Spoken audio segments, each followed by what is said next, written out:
saudara seiman semua yang dikasihi Tuhan Yesus Kristus. Mungkin saat ini ada di antara kita yang berkumpul berat, baik dari segi iman, pekerjaan, atau keuangan. Tetapi Tuhan Yesus ada berkata di dalam Injil Matius pasal 11 ayat 28, yaitu, "Marilah kepadaku semua yang letih lesu dan berbeban berat, aku akan memberimu kelegaan." Walaupun saat ini kita terpisah dengan gereja secara fisikal, tetapi tetaplah teguh karena kita masih punya gereja di dalam jiwa kita masing-masing. Dan dalam keadaan semasa dunia ini memang memberikan cabaran, tetapi percayalah, Anda tidak akan sendirian. Datanglah terus kepadanya, maka Anda akan mendapatkan jawaban bagi setiap pergumulan Anda. Ingatlah, manusia jatuh, tetapi Allah tidak pernah jatuh. Ia tetap ada untuk selamanya. Tetaplah bersama Tuhan Yesus Kristus. Shalom dan Tuhan memberkati. Amin. Salam, semoga dimanapun kita berada, semua dalam keadaan yang sehat dan baik. Dalam kesempatan ini, walaupun tidak bertemu muka secara langsung seperti di gereja, saya ingin mendorong kita semua untuk tetap taat dan setia kepada Tuhan, serta sabar, tabah, dan kuat di dalam menghadapi situasi yang sulit dan sukar seperti sekarang ini. Serahkan segala kekhawatiran kita, ketakutan kita, dan apapun bentuk masalah yang kita hadapi sekarang ini, karena kita percaya Tuhan adalah sumber kekuatan kita dan penolong kita yang tidak pernah akan meninggalkan kita. Tetaplah berdoa sesuai seturut kehendak Tuhan di dalam kehidupan kita. Akhir sekali, marilah kita sama-sama memutuskan rantaian COVID-19 ini dengan mematuhi setiap SOP yang sudah ditetapkan oleh kerajaan. Tuhan memberkati kita semua.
Oke, baik, shalom, hai semua yang ada di rumah ataupun yang berada di mana saja.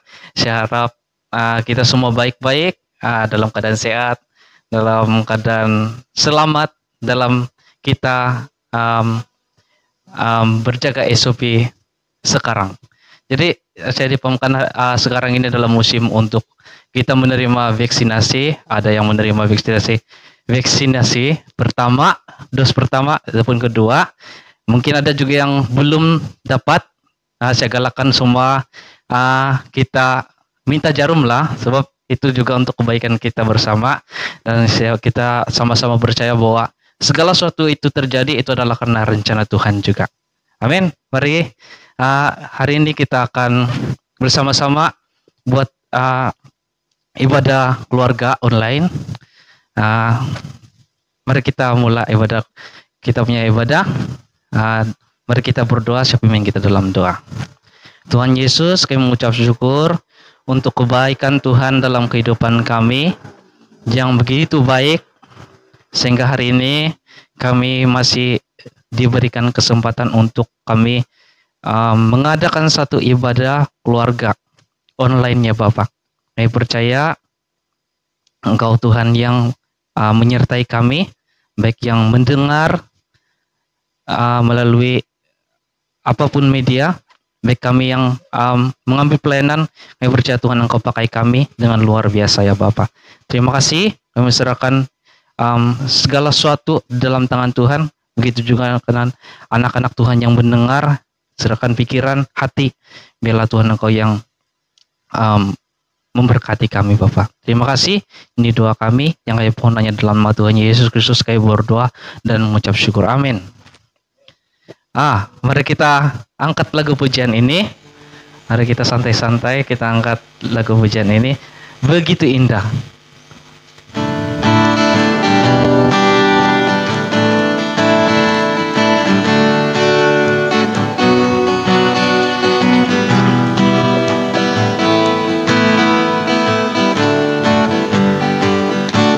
Begitu indah, terjalin mesra, terjalin mesra, satu dalam kasih, kita bersaudara.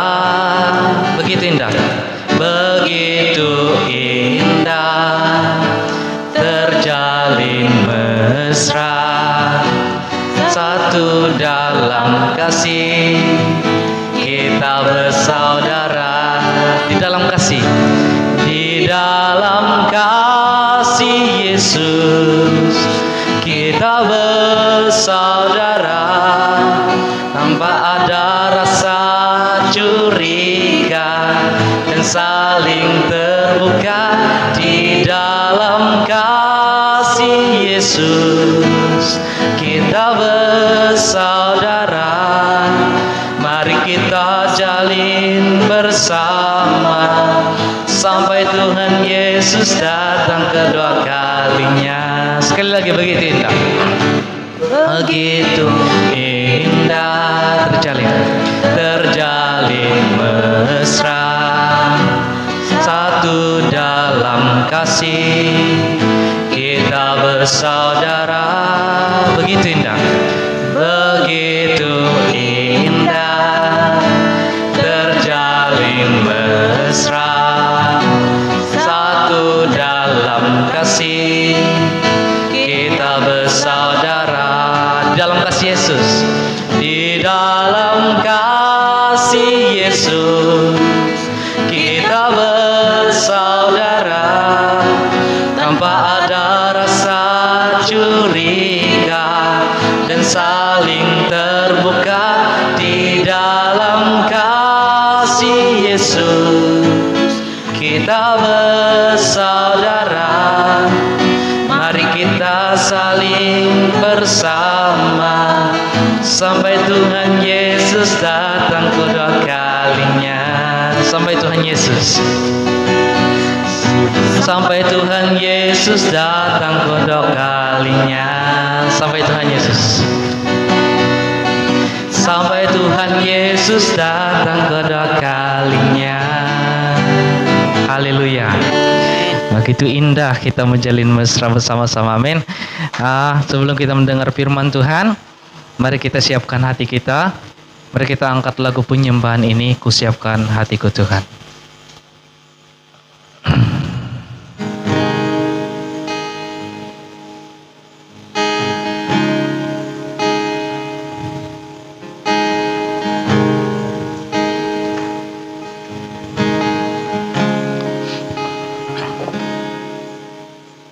Siapkan hatiku Tuhan, untuk dengar firman-Mu saat ini.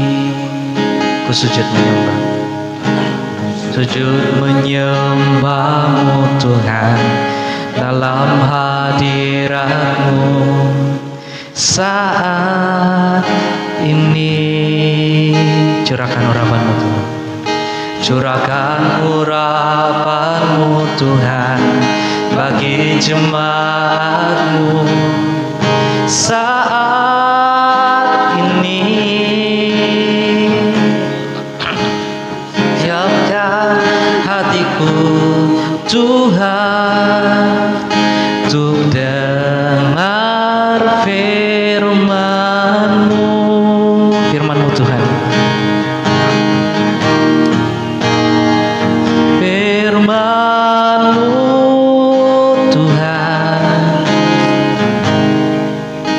tiada berubah.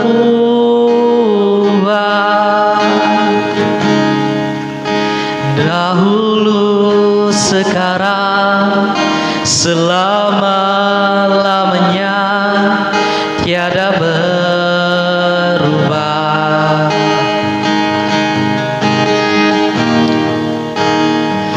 Firman-Mu Tuhan,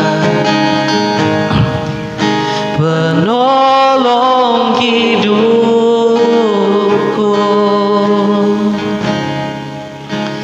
Siapkan hatiku Tuhan untuk dengar firman-Mu. Oke, masa dan tempat saya serahkan pendeta untuk bawa kita dalam renungan firman Tuhan. Baiklah, mari kita berdoa sebelum kita mendengar firman Tuhan. Bapa di sorga, kami bersyukur untuk malam hari ini kami dapat bersama kembali di dalam talian persekutuan keluarga kami bersama-sama. Tuhan, sebentar kami mau mendengar sebagian daripada firman-Mu. Tuhan, tolong kami untuk kami dapat mengerti dan memahaminya. Kiranya Tuhan menolong kami. Kami percaya Roh Kudus-Mu ada bersama-sama dengan kami, mengajar, membimbing, dan menuntun kami untuk kami dapat mengerti peranan kami sebagai anak-anak Tuhan di dalam kami menjalani kehidupan kami di dalam kehidupan bermasyarakat yang majmuk ini. Kami serahkan saat pemberitaan firman-Mu diberitakan. Dalam nama Yesus kami sudah berdoa dan mengucap syukur. Amin. Shalom dan selamat malam kepada seluruh jemaat Tuhan yang mengikuti ibadah talian keluarga pada malam hari ini. Baiklah, malam hari ini saya bawa kita untuk merenungkan bahagian firman Tuhan yang saya petik dari buku Roma pasal yang ke-13 ayat 1 hingga ayat 17. Sekali lagi, buku Roma pasal 13 ayat 1 hingga ayat yang ke-7. Saya baca di sini untuk kita bersama. Di sini firman Tuhan bercakap tentang kepatuhan kepada pemerintah. Dan saya mengangkat tema daripada teks ini, berkarya bagi bangsa. Ya, ayat yang pertama, firman Tuhan berbunyi demikian, tiap-tiap orang harus takluk kepada pemerintah yang di atasnya. Sebab tidak ada pemerintah yang tidak berasal dari Allah. Dan pemerintah-pemerintah yang ada ditetapkan oleh Allah. Sebab itu barang siapa melawan pemerintah, ia melawan ketetapan Allah, dan siapa yang melakukannya akan mendatangkan hukuman atas dirinya. Sebab jika seorang berbuat baik, ia tidak usah takut kepada pemerintah, hanya jika ia berbuat jahat. Maukah kamu hidup tanpa takut terhadap pemerintah? Perbuatlah apa yang baik dan kamu akan beroleh pujian daripadanya. Karena pemerintah adalah hamba Allah untuk kebaikanmu. Tetapi jika engkau berbuat, sekali lagi saya ulangi, tetapi jika engkau berbuat jahat, takutlah akan dia. Karena tidak percuma pemerintah menyandang pedang. Pemerintah adalah hamba Allah untuk membalaskan murka Allah atas mereka yang berbuat jahat. Tetapi itu perlu kita menaklukkan diri, bukan saja oleh karena kemurkaan Allah, tapi juga oleh karena suara hati kita. Itulah juga sebabnya maka kamu membayar pajak. Karena mereka yang mengurus hal itu adalah pelayan-pelayan Allah. Ayat 7 terakhir, bayarlah kepada semua orang apa yang harus kamu bayar. Pajak kepada orang yang berhak menerima pajak. Cukai kepada orang yang berhak menerima cukai. Rasa takut kepada orang yang berhak menerima rasa takut. Dan hormat kepada orang yang berhak menerima hormat. Nah, pemerintah yang baik tentu disukai oleh rakyat. Nah, lalu bagaimana jika kita berada di pemerintahan yang lalim? Nah, di sini Rasul Paulus mengingatkan bahwa bagaimanapun baik atau buruknya pemerintah itu, orang percaya tetap harus tunduk. Nah, Paulus sendiri menulis surat Roma ini ketika Nero menjadi kaisar Romawi. Ya, Nero ini terkenal sebagai kaisar yang sangat kejam. Bayangkan pemerintahannya itu 15 tahun, dari tahun 54 hingga tahun 68 Masehi. Nero, di mana waktu pemerintahannya Paulus ada di sana, dan Paulus mati waktu itu, waktu pemerintahan Nero. Nah, bagaimana kejamnya ya kita, maksudnya bagaimana kejamnya Nero waktu itu, maksudnya sikapnya, karena Paulus bilang harus tunduk. Dia tahu Nero ini orang yang sangat kejam. Waktu dia membakar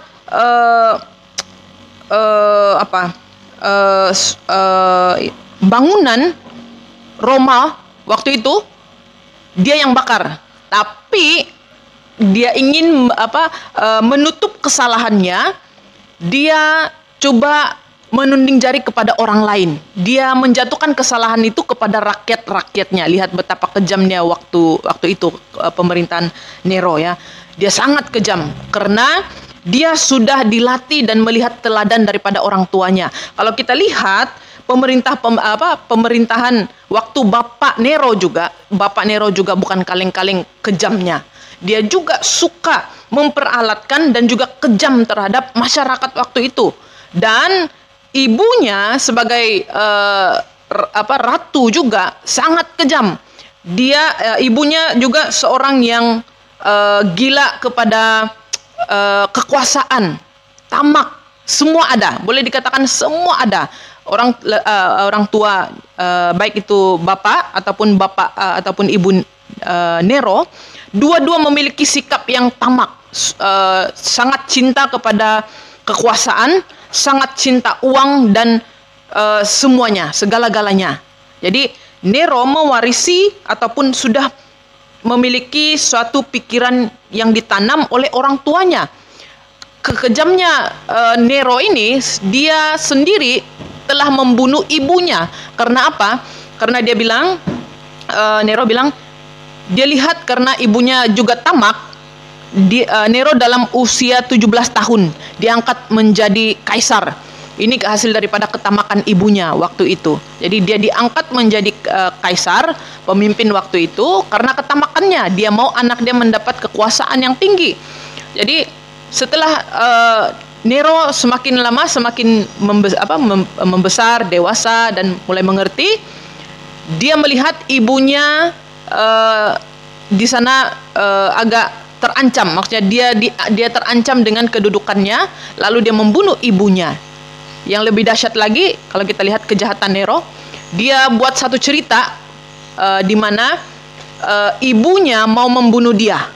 Jadi dia upah orang untuk mengirimkan satu surat. Dia kata surat itu dari ibunya, dan di dalam surat itu ada dikirim pisau belati untuk membunuh Nero. Jadi itu dipercayai. Lalu dia bunuh ibu dia di sana. Dan dia juga membunuh istrinya, 3 orang istri. Nih Nero betapa kejam. Dia bunuh juga istri dia dan juga dia bunuh adik-beradiknya sendiri. Lihat betapa kejamnya. Itu karena apa? Kuasa, ketamakan, segala-galanya. Dan bayangkan waktu itu pemerintahan dia 15 tahun. Paulus ada waktu itu dan Paulus mati waktu itu. Waktu pemerintahan Nero. Lihat betapa kejamnya. Tetapi Paulus masih boleh menulis dan mengatakan bahwa bagaimanapun baik dan buruknya pemerintah itu, orang percaya tetap harus tunduk.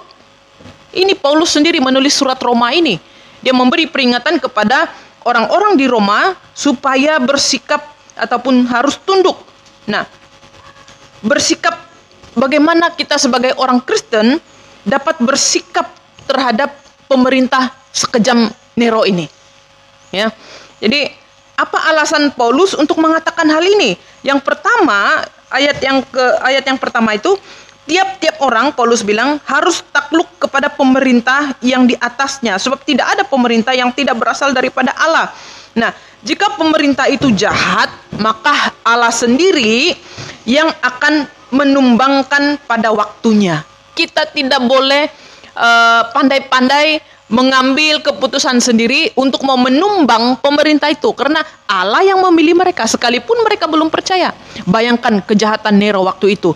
Waktu dia membakar itu bangunan, dia coba menuduh orang ataupun masyarakat itu, dia bunuh malam-malam hari, dia mengumpulkan lagi sebahagian orang Kristen, diikat itu memakai jerami menjadi obor. Bayangkan, dibakar ramai-ramai. Lihat betapa kejamnya, tidak ada belas kasihannya Nero waktu itu. Tapi di sini Paulus katakan, dia tetap mengatakan bahwa harus tunduk juga.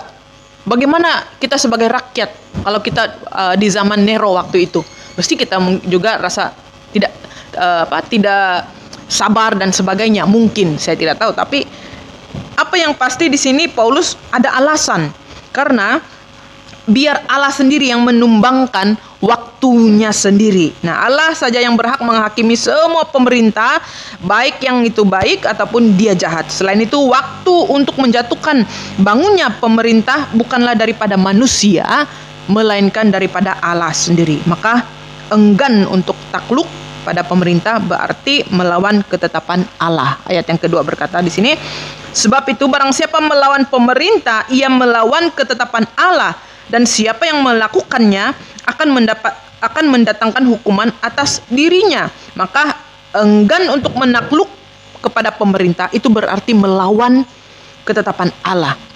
Ya, ayat 2 ini sangat jelas. Paulus bilang, sebab itu barang siapa melawan pemerintah, ia melawan ketetapan Allah, dan siapa yang melakukannya akan mendatangkan hukuman atas dirinya. Jadi, baik itu pemerintah itu baik ataupun dia kejam seperti Nero, kita harus takluk. Maksudnya kita harus tunduk terhadap pemerintahnya, karena hanya Allah yang berhak menghakimi semua pemerintah. Jadi kita tunggu waktu Tuhan lah yang menumbangkan waktunya. Pasti ada caranya. Yang kedua itu ayat yang ketiga dan yang keempat, sebab jika seorang berbuat baik, ia tidak usah takut kepada pemerintah, hanya jika dia berbuat jahat. Maukah kamu hidup tanpa takut terhadap pemerintah? Perbuatlah apa yang baik dan kamu akan beroleh pujian daripadanya. Ayat 4, karena pemerintah adalah hamba Allah untuk kebaikanmu.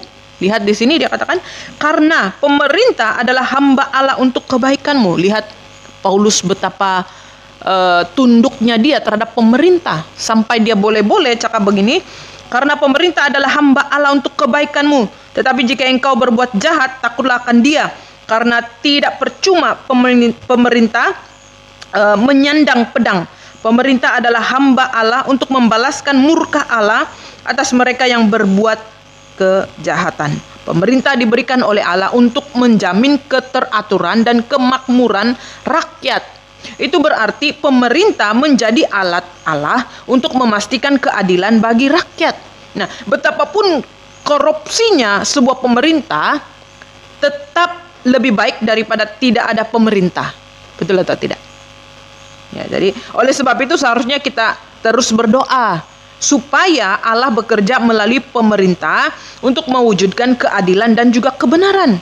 Nah, kita juga wajib membayar pajak kepada pemerintah untuk dapat menjalankan operasi pemerintahan itu sendiri. Ayat yang ke-6 berkata, itulah juga sebabnya maka kamu membayar pajak, karena mereka yang mengurus hal itu adalah pelayan-pelayan Allah. Ini Paulus cakap ya. Bayarlah kepada semua orang apa yang harus kamu bayar. Pajak kepada orang yang berhak menerima pajak, cukai kepada orang yang berhak menerima cukai, rasa takut kepada orang yang berhak menerima rasa takut, dan hormat kepada orang yang berhak menerima hormat. Nah, perhatikan Paulus memakai kata takluk dalam hal sikap terhadap pemerintah. Ayat yang pertama itulah, takluk di sini berarti mengakui otoritas yang memerintah. Kita takluk kepada pemerintah berarti mematuhi segala peraturan yang sudah ditetapkan oleh pemerintah. Namun bukan berarti kita harus taat jika pemerintah sampai memaksa kita untuk menyangkal iman kita kepada Kristus. Itu saja. Selebihnya kita harus tunduk. Tapi kalau sampai pemerintah menyentuh hal iman, ini kita harus taat terhadap firman Allah. Ya. Ya, bagaimanapun keberadaan pemerintahan kita, pemerintah kita harus mensyukuri. Kita pun harus berdoa supaya pemerintah peka terhadap situasi dan juga keadaan yang dihadapi oleh rakyat serta bertanggung jawab ke atasnya. Jadi kita berdoa supaya pemerintah kita itu terbeban untuk mewujudkan keadilan dan kesejahteraan bagi seluruh rakyat Malaysia, Indonesia, Filipina, negara-negara yang lain khususnya. Ya, jadi bangsa yang sudah lama dimerdekakan ini sangat memerlukan uluran tangan dan karya nyata bagi orang-orang percaya bagi kemajuannya. Nah, meskipun tidak menolak kenyataan bahwa kaum minoritas sering dipinggirkan, tapi amanat firman Allah jelas mengatakan panggilan untuk berkarya bagi bangsa. Sekali lagi, saya berseru kepada kita melalui teks ini, panggilan untuk berkarya bagi bangsa. Nah, apa yang harus kita lakukan sehingga kita dapat berkarya bagi bangsa kita sendiri? Ayat 1 dan ayat yang kedua dikatakan sana, takluk. Jadi kita harus menghormati pemerintah. Walaupun pemerintah belum sepenuhnya melaksanakan kesejahteraan dan keadilan sosial, namun firman Tuhan memerintahkan supaya orang percaya itu takluk dan juga tunduk kepada Allah. Nah, barang siapa melawan pemerintah, itu berarti dia melawan ketetapan Allah dan dapat berakibat pada datangnya penghukuman, seperti mana Paulus katakan ayat yang kedua. Nah, ketika kita menghormati pemerintah, maka kita sedang menghormati Allah yang memerintah demikian. Jadi apa bentuk nyata dari sikap hormat kita kepada pemerintah? Ya, apa peranan kita sebagai masyarakat ataupun sebagai rakyat hari ini dalam kita mempraktikkan sikap hormat kepada pemerintah? Ya, saya bagi contoh. Salah satu sikap hormat yang harus kita tunjukkan kepada rakyat ataupun kepada sebagai rakyat kepada pemerintah, mari kita mencipta ataupun mencapai perpaduan yang lebih erat. Ya, karena kita tinggal di satu negara ataupun negeri ataupun daerah yang berbilang kaum, berbilang apalagi bangsa, berbilang pendidikan, semualah agama itu. Jadi sikap hormat kita kepada pemerintah itu mari kita mencipta perpaduan dan mengeratkannya lagi. Dan selain daripada itu sikap hormat kita kepada pemerintah, kita mencipta satu masyarakat yang adil dan juga semangat patriotik, di mana kita tidak lama lagi menyambut kemerdekaan. Jadi sebagai menghormati pemerintah kita, marilah kita laungkan dan juga mengibarkan bendera negara kita sendiri. Nah, itu salah satu juga sikap hormat kita kepada pemerintah. Jelas firman Tuhan katakan di sini. Dia katakan ayat yang kedua itu Paulus bilang kita harus tunduk. Mau tidak mau. Itu berarti ketika kita tunduk kepada pemerintah kita tunduk kepada Allah. Karena Allah yang memilih mereka. Kita bilang, ayah, mana mungkinlah. Itulah cara Tuhan bekerja. Yang tidak dapat kita pikirkan dan juga tidak dapat kita selami. Cara Allah bekerja untuk dapat memimpin masyarakat di negara kita. Itu cara Tuhan. Dan soal mau menghakimi ataupun menghukum mereka karena perbuatan-perbuatan mereka, itu jangan kita pikirkan. Itu menjadi bahagian ataupun itu di luar daripada pekerjaan kita. Hanya Tuhan punya bahagian untuk menghakimi ataupun menghukum mereka sesuai dengan perbuatan mereka sendiri. Apa yang menjadi bahagian kita sebagai orang-orang Kristen, jadi garam dan terang dunia. Ini salah satunya, coba untuk mencapai ataupun mencipta perpaduan itu sendiri, keadilan, masyarakat yang adil dan juga semangat patriotik demi menghormati pemerintah kita, mengambil bahagian. Itu juga teladan yang harus kita tunjukkan. Inilah karya yang harus kita berikan ataupun berbagi kepada orang-orang yang ada di sekeliling kita, khususnya orang-orang yang belum percaya kepada Tuhan. Kita harus tonjolkan itu kepada masyarakat ataupun rakyat. Yang kedua, berbuat baik, bukan jahat. Ayat yang ketiga dan ayat yang keempat. Apa panggilan kita dalam berkarya bagi bangsa? Ayat 3, sebab jika seorang berbuat jahat, ia tidak usah takut kepada, saya ulangi, ayat 3, sebab jika seorang berbuat baik, ia tidak usah takut kepada pemerintah, hanya jika ia berbuat jahat. Betul kan? Kalau buat baik, kenapa kita mau takut? Tapi buat jahat sebaliknya. Maukah kamu hidup tanpa takut kepada pemerintah? Perbuatlah apa yang baik dan kamu akan beroleh pujian daripadanya. Ayat yang keempat, karena pemerintah adalah hamba Allah untuk kebaikanmu. Lihat di sini, perhatikan baik-baik ya. Karena dikatakan sana, pemerintah adalah hamba Allah untuk kebaikanmu. Tetapi jika engkau berbuat jahat, takutlah akan dia. Karena tidak percuma pemerintah menyandang pedang. Pemerintah adalah hamba Allah untuk membalaskan murka Allah atas mereka yang berbuat jahat. Di sini firman Tuhan mengajak kita untuk berbuat baik, bukan buat jahat. Karya nyata bagi bangsa juga dapat diwujudkan adalah untuk menunjukkan perbuatan baik. Ada beragam perbuatan baik yang dapat dilakukan oleh gereja Allah hari ini di tengah-tengah bangsa untuk menjadi teladan bagi banyak orang. Jika kita berbuat baik, tidak ada alasan untuk kita hidup di tengah-tengah bangsa ini dengan ketakutan. Betul atau tidak? Ya, firman Tuhan bilang jelas, kalau kita berbuat baik, kenapa perlu takut? Tapi sebaliknya kalau kita berbuat jahat, kenapa pula berani? Ya, jadi kita sebagai gereja hari ini di tengah-tengah bangsa, kita mesti menjadi teladan bagi banyak orang. Mari kita berbuat baik karena tidak ada alasan untuk hidup di tengah-tengah bangsa ini dengan ketakutan. Jadi tidak ada alasan untuk kita merasa takut untuk berada dan hidup di tengah-tengah bangsa yang berbeza-beza, agama yang berbeza-beza, suku bangsa yang berbeza-beza. Tidak ada alasan untuk kita menjadi takut. Karena kita tahu kita adalah anak-anak Allah yang harus pergi memberitakan firman Allah, yang harus pergi memberitakan Injil Kristus Yesus. Jadi perbuatan baik apa yang sudah kita lakukan di tengah-tengah masyarakat dan juga bangsa kita? Sebab itu firman Tuhan mengajak kita, gereja harus benar-benar dikenal di dalam masyarakat sebagai agen perubahan. Oke, jadi perbuatan baik apa? Kita itu mau menjadi agen perubahan bahkan. Jadi perbuatan baik apa yang sudah kita buat di tengah-tengah masyarakat kita ataupun bangsa kita hari ini? Sangat mudah contohnya perbuatan baik membantu korban pandemik, membantu korban bencana alam, membantu korban dan sebagainya. Ada banyak korban, bukan saja dalam masyarakat kita ataupun daerah kita dan sebagainya, di mana-mana saja. Tidak semestinya harus dibantu hanya orang Kristen. Oh, saya orang Kristen jadi saya pilihlah orang yang saya perlu bantu. Tidak. Apa peranan kita dalam masyarakat? Kita membantu pemerintah, Bah.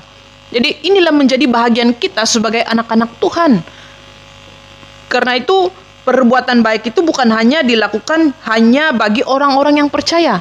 Tapi kita sebagai masyarakat ataupun rakyat, kita juga harus perhatikan orang-orang yang belum menerima Tuhan Yesus. Jadi ini perbuatan baik yang sudah kita buat ataupun yang harus kita buatkan. Karena kita mau menjadi agen perubahan, Mbak. Jadi apa yang sudah kita buat?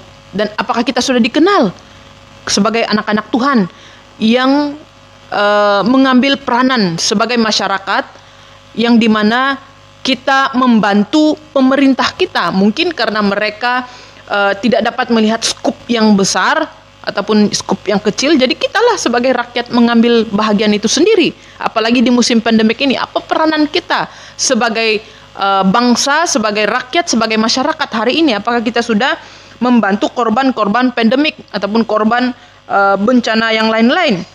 Ataupun kita sudah melakukan ataupun mengikuti kegiatan amal bagi saudara-saudara kita yang miskin, yang terlantar sakit dan sebagainya. Ada banyak lagi perbuatan-perbuatan yang dapat kita lakukan ataupun yang dapat kita bantu bagi masyarakat yang tertindas, masyarakat yang tidak diperhatikan dan sebagainya. Ada banyak pelayanan sebenarnya yang kita belum buat sebagai anak-anak Tuhan dan juga sebagai rakyat. Jadi firman Tuhan bilang tadi, perbuatan yang terpuji. Bukan kita mau minta puji, tapi inilah peranan kita sebagai masyarakat. Maksudnya ketika kita membawa nama baik, negara kita juga akan dapat nama baik. Jadi ini yang dikatakan nama harum itu.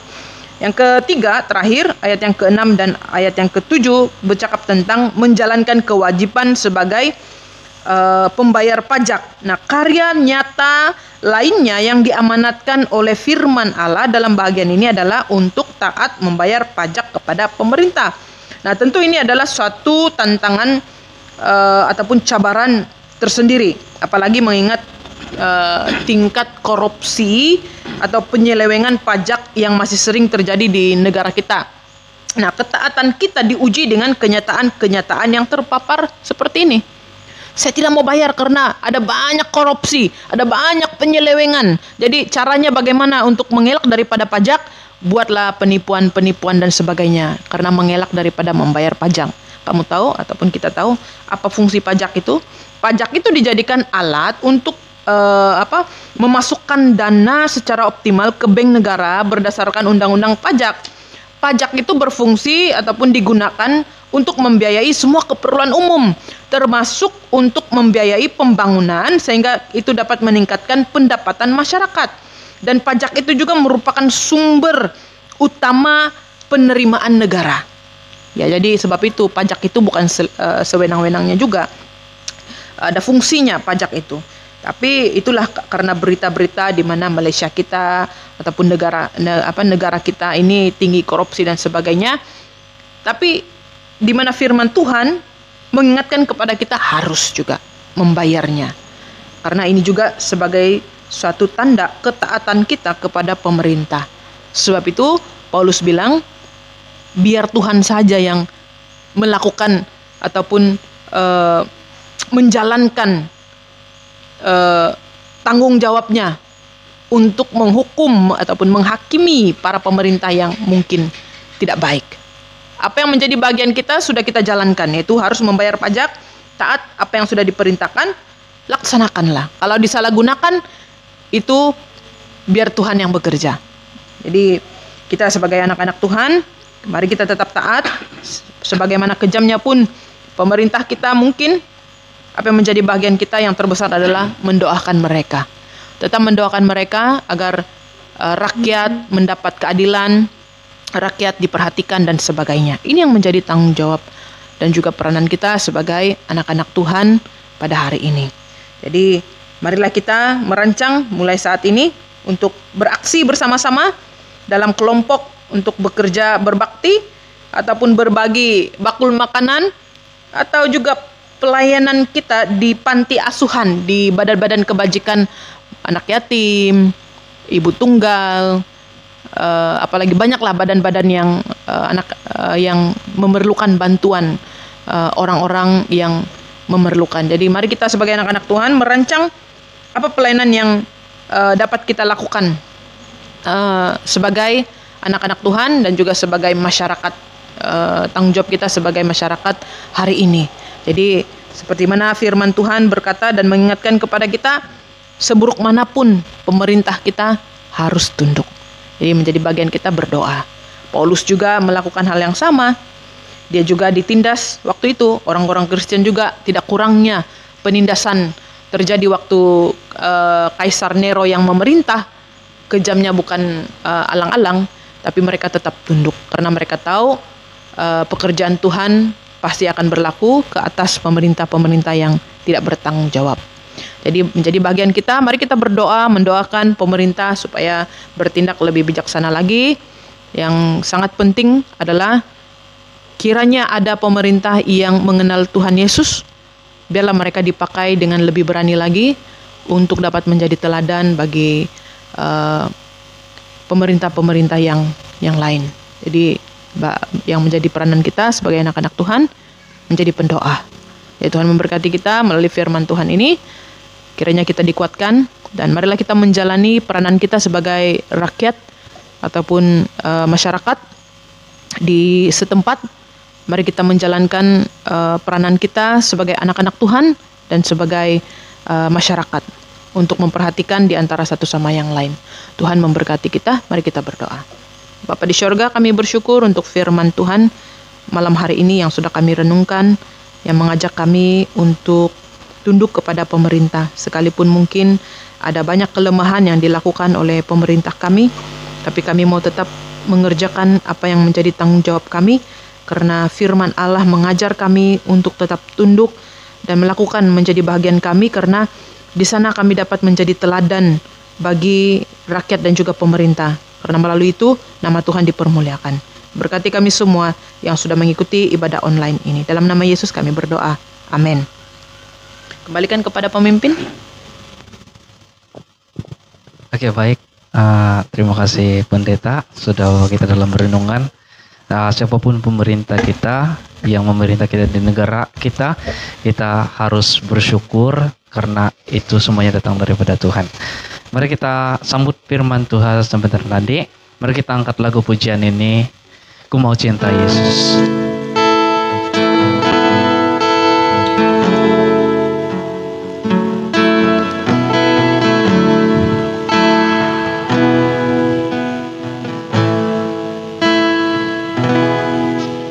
Ku mau cinta Yesus selamanya.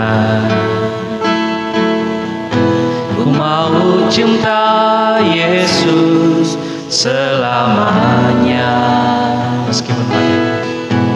Meskipun badai silih berganti dalam hidupku, ku tetap cinta Yesus selamanya.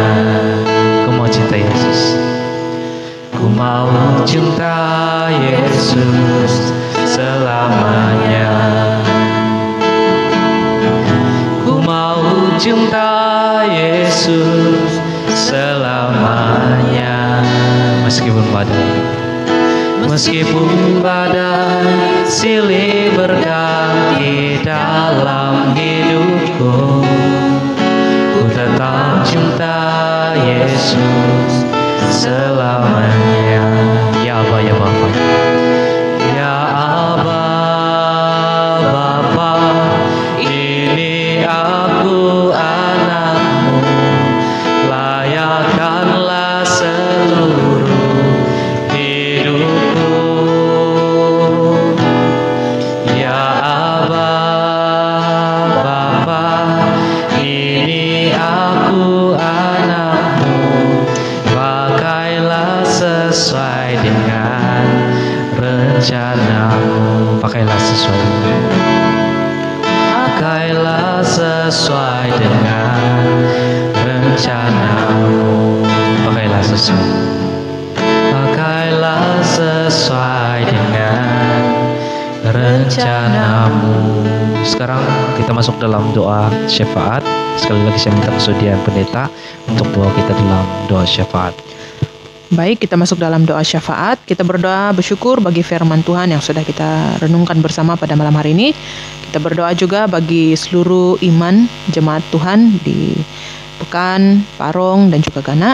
Kita juga berdoa bagi bantuan-bantuan keperluan bagi yang pendapatan terjejas ataupun keluarga-keluarga yang pendapatan terjejas. Kita berdoa juga bagi tim perubatan agar mereka diberi kekuatan dan juga semangat, sukacita untuk menjalankan tanggung jawab dan juga tugas mereka. Kita berdoa juga bagi rakyat Malaysia agar ada kesembuhan, perlindungan, dan kekuatan, ketenangan daripada Tuhan untuk menyertai mereka. Mari kita berdoa, saya pimpin kita dalam doa ini. Bapa di sorga, kami bersyukur buat firman Tuhan yang sudah kami renungkan pada malam hari ini. Rasul Paulus mengingatkan kepada kami agar tetap tunduk kepada pemerintah, baik pemerintah yang baik ataupun pemerintah yang kurang baik ataupun kejam. Kami harus tunduk karena firman Allah mengajar kami untuk tetap tunduk karena Tuhanlah yang memilih dan memanggil mereka untuk melaksanakan tanggung jawab dan pekerjaan mereka. Kami percaya semuanya ada rancangan dan maksud Tuhan untuk memilih dan memakai mereka. Dan biarlah kiranya kami sebagai rakyat, bahkan sebagai orang yang percaya kepada Tuhan, biarlah kami menjalankan peranan kami agar kami dapat memancarkan kemuliaan Allah melalui kehidupan kami. Berkatilah iman jemaat Tuhan, baik yang ada di Pekan, Parong, dan juga Gana. Ajarilah kami Tuhan untuk tetap tunduk kepada pemerintah, mematuhi peraturan-peraturan dan juga undang-undang yang ditetapkan, apalagi di dalam kami menjalankan dan juga di dalam kami berhadapan dengan COVID-19 ini. Pemerintah sudah mengarahkan kami untuk mengikuti peraturan dan undang-undang. Biarlah kami mengambil peranan kami sebagai jemaat Tuhan, sebagai masyarakat ataupun rakyat di negeri dan daerah kami, agar kami benar-benar mematuhinya sehingga kami dapat menjadi agen perubahan dan juga teladan bagi masyarakat di mana kami tinggal dan diami. Berkati kami, kuatkan kami untuk menghadapi cabaran dan juga berhadapan dengan pergumulan baik dari segi ekonomi, baik juga daripada segi kesehatan. Tuhan tolong dan juga berikan kami kemampuan untuk menghadapi hari-hari kami ini. Kami juga berdoa bagi mereka-mereka yang tergerak untuk menyalurkan sumbangan untuk membantu bagi masyarakat yang terjejas akibat pandemik ini. Kami berdoa dengan kemurahan hati, biarlah mereka dapat membahagikan berkat-berkat Tuhan yang sudah dikongsikan untuk dapat disalurkan kepada rakyat, bahkan masyarakat yang terjejas pendapatan. Kiranya Tuhan, berkat-berkat yang diperolehi, diterima daripada pihak-pihak yang bermurah hati, biarlah kiranya bagi orang-orang yang menerima dan menikmatinya, biarlah dengan penuh ucapan syukur kami dapat mengongsikan kepada keluarga-keluarga. Biarlah dengan berkat ini kami dapat melihat kemuliaan Tuhan ternyata di dalam kehidupan kami. Kami juga berdoa bagi tim perubatan frontline yang bertungkus lumus menangani ataupun mengendalikan kes-kes. Tuhan berikan mereka penghiburan, kekuatan, kesehatan yang baik untuk menghadapi hari-hari ini. Mereka terpaksa berjauhan dengan keluarga. Kami percaya satu saat nanti mereka akan dapat kembali bersama dengan keluarga mereka. Kami juga berdoa agar pemimpin ataupun pemerintah kami dapat bijaksana mengendalikan dan menangani hal-hal seperti ini. Kami juga berdoa untuk pemilihan pemerintah yang baru. Kami serahkan kepada Tuhan. Kami percaya kuasa Tuhan nyata. Kami percaya kuasa Tuhan itu berjalan seiring dengan kehendak dan rancangan Tuhan sendiri. Biarlah kiranya Tuhan memilih dan memanggil orang-orang yang bertanggung jawab dan juga memiliki sikap hati yang bertanggung jawab terhadap masyarakat dan juga negara. Kiranya Tuhan memberkati mereka dan juga biarlah Tuhan yang memberikan mereka hikmat untuk dapat menjalankan tanggung jawab mereka di negara maupun di negeri kami. Kami serahkan semuanya ini ke dalam tangan-Mu Bapa. Apapun isu-isu politik kami, krisis politik kami hari-hari ini, kami serahkan ke dalam tangan-Mu.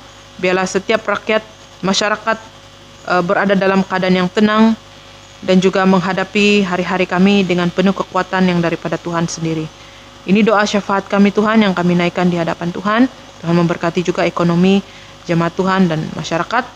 Sebentar kami akan memberi, Tuhan memberkati pemberian-pemberian yang diberikan oleh jemaat-jemaat Tuhan untuk menyokong pelayanan gereja kami supaya dapat berjalan sesuai dengan kehendak dan rancangan-Mu.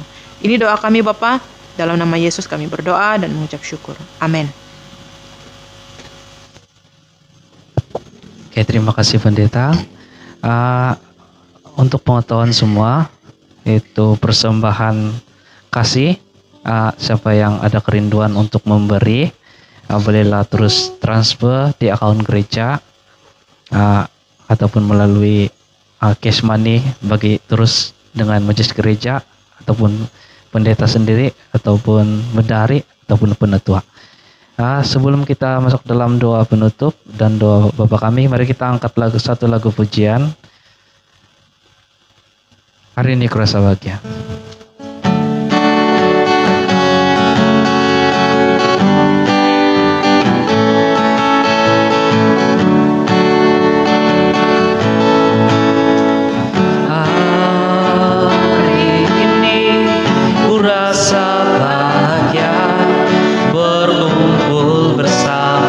Saudara seiman, Tuhan Yesus. Tuhan Yesus telah satukan kita tanpa memandang di antara kita.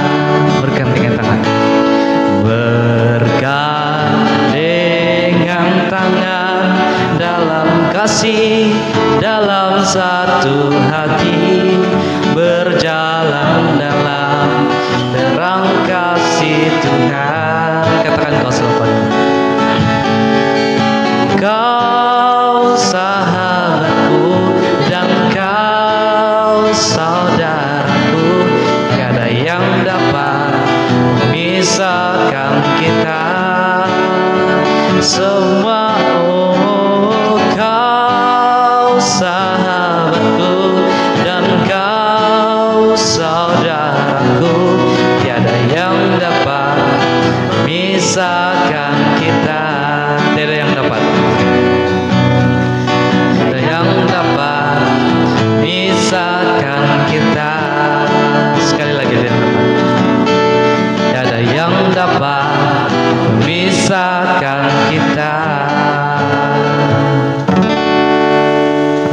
untuk doa penutup dan doa Bapa kami. Sekali lagi saya minta kesudian pendeta.